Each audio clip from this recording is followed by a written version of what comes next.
तो low budget में भी मैंने काफ़ी सारी आपको बात कर ली और काफ़ी सारे गवर्नमेंट कॉलेज की भी बात हो गई। तो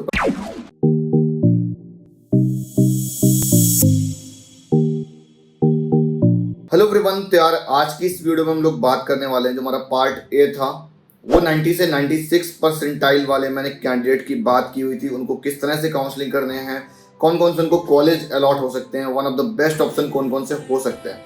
सिमिलर उसी तरीके से फिर मैंने 60 टू 90 के बीच के कॉलेज की जो परसेंटाइल थी, जो जेई की बिहाफ पर थी, और उसमें से 80 के 90 को बीच में फर्स्ट मतलब सेकेंड पार्ट के अंदर एक ब्रेक कर दिया था।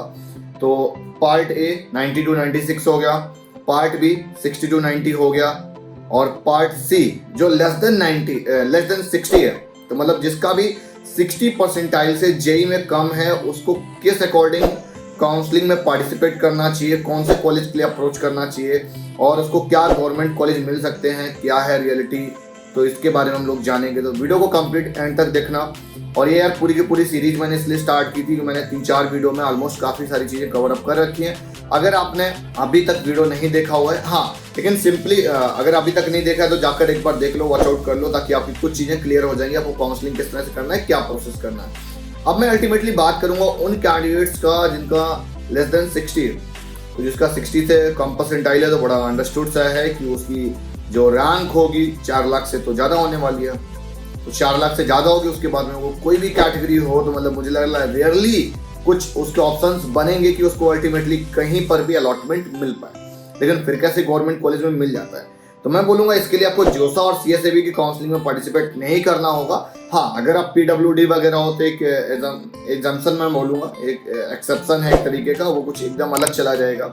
हाँ, लेकिन जो कैंडिडेट्स जनरल हैं, ईडब्ल्यूएस हैं, ओबीसी हैं, यहाँ तक कि अगर एससी और एसटी कैंडिडेट भी हैं, उनके पास में कोई सब कैटेगरी या सब रिजर्वेशन नहीं होगी, मैं बात कर रहा हूँ, तो उनको क्या करना होगा, सिंपली अपने कुछ स्टेट्स के मैं सराउंडिंग स्टेट बताऊंगा, वहाँ की काउंसलिंग में उनको पार्टिसिपेट करना पड़ेगा और उनको एक गवर्नमेंट रिनाउंड इंस्टीट्यूट भी मिल सकता है।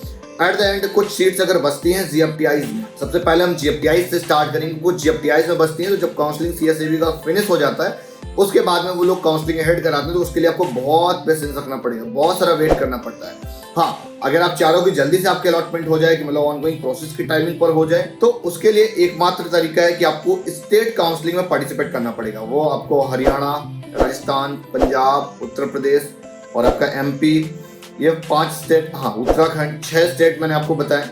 ये 6 के 6 स्टेट में आपको आप अपने परसेंटाइल और अपने कंफर्टेबिलिटी के हिसाब से कुछ कॉलेज ऑप्शन सीक आउट कर सकते हो सकता है इन 5 to 6 स्टेट जो मैंने बताया, उनमें से आप किसी एक पर्टिकुलर स्टेट से हो, तो आपको वहां पर ज्यादा एक कहीं ना कहीं एक रिजर्वेशन फैक्टर अच्छा मिल जाएगा, आपको अलॉटमेंट होने की मैक्सिमम प्रोबेबिलिटी और मैक्सिमम चांसेस बन जाते हैं। हाँ, लेकिन चॉइस फिलिंग ऐसे मत करिएगा कि अगर आपका 60 परसेंटाइल है, आपने आईआईटी लखनऊ फिल किया, आपको आईआईटी लखनऊ के अलावा कोई दूसरा कॉलेज नहीं चाहिए, ऐसा नहीं होता है। उसके लिए आपको एक मैक्सिमम ऑप्शन रखने पड़ेंगे चॉइस फिलिंग में, देन आपके अलॉटमेंट आ जाती है।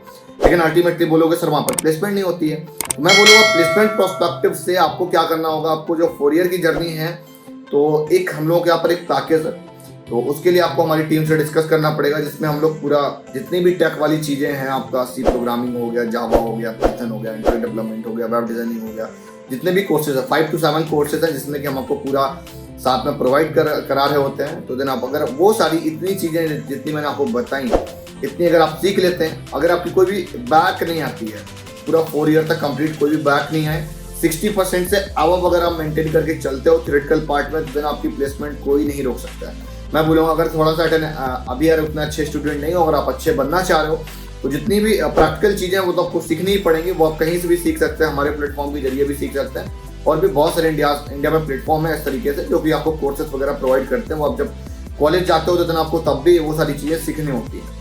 तो मैं बोलूँगा कि अगर आप अच्छे से, हाँ, लेकिन इम्प्लीमेंटेशन वगैरह या ट्रेनिंग वगैरह आपको सारे प्लेटफॉर्म नहीं प्रोवाइड करते, देन हम आपको ट्रेनिंग वगैरह भी प्रोवाइड करेंगे। तो अल्टीमेटली आई होप काफ़ी सारी चीज़ें क्लियर होंगी कि अगर आपको जो भी कॉलेज मिल रहा है, वो कॉलेज इतना अच्छा नहीं होगा कि 4, 5, 6 एलपी एवरेज प्लेसमेंट हो। मैं बोलूँगा 4 तो होगी, 5 नहीं होंगी।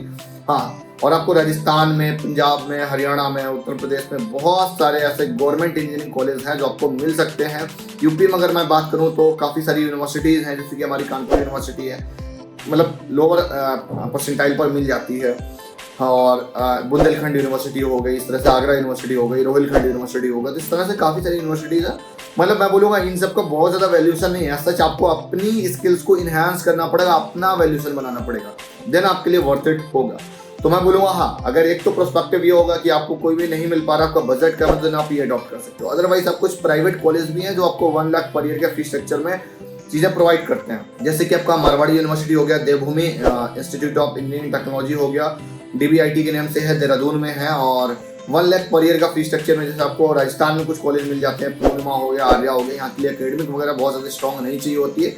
अगर आप एकेडमिक से भी गए गुजरे हो, आपका बजट भी उतना बेटर नहीं है, तो आपके लिए कुछ बेटर ऑप्शन बन जाते हैं। और बाकी आपका यूपीटी के अंदर भी काफ़ी सारे कॉलेज हैं जिनकी 1,10,000 20,000 के आसपास फीस है। मैं बोलूँगा 1 लाख पर ईयर पे कर रहे हो तो 1,20,000 भी पे करने की कैपेसिटी रख लो। अगर आप 1 लाख पे करोगे तो दिन आपके लिए काफ़ी बेनिफिशियल हो जाता है, फिर आपको उतना ही डिसेंट कॉलेज मिल पा रहा होता है। तो लो बजट में भी मैंने काफ़ी सारी आपको बात कर ली और काफ़ी सारे गवर्नमेंट कॉलेज की बात हो गई। तो प्राइवेट गवर्नमेंट में आप जहाँ पर भी जाना चाह रहे हैं आप जा सकते हैं। हाँ, लेकिन मैं ये बोलूँगा कि जो साइड सपोर्ट है 4 ईयर का मेंटरशिप वगैरह है वो हमारी टीम से कंसल्ट करके ले सकते हैं। तो वीडियो आज की यहीं तक, और इसी तरीके से वीडियोस पाने के लिए चैनल को सब्सक्राइब करो। वीडियो पसंद आई तो लाइक करिएगा। एक बार पोर्टल के नेम मैं बता देता हूँ, राजस्थान की काउंसलिंग स्टार्ट हो चुकी है राजस्थान के नेम से, और उधर पंजाब में IKG PTU में आपको पार्टिसिपेट करना होगा। तो वहाँ के कुछ कैंपस जो है मेन कैंपस उसके ऑफ कैंपस वो बढ़िया बढ़िया है। उसके बाद आपका हरियाणा में आपकी हरियाणा का जो काउंसलिंग बोर्ड है वो अपनी काउंसलिंग कंडक्ट कराता है। इसी तरह से MP में जो काउंसलिंग बोर्ड है वो काउंसलिंग कंडक्ट करेगा। यूपी में आपका UPSEE है। सिमिलरली इसी तरह से उत्तराखंड में UKSEE है। तो इन सब की जब भी इंपॉर्टेंट डेट्स आएंगी तो हम आपको सबसे पहले अपने चैनल पर प्लेटफॉर्म पर प्रोवाइड कराते हैं। तो चैनल को सब्सक्राइब करके रखो, वीडियो को लाइक करो, और इसी तरीके से बहुत सारी अपडेट्स आपको मिलती रहेगी। Bye bye.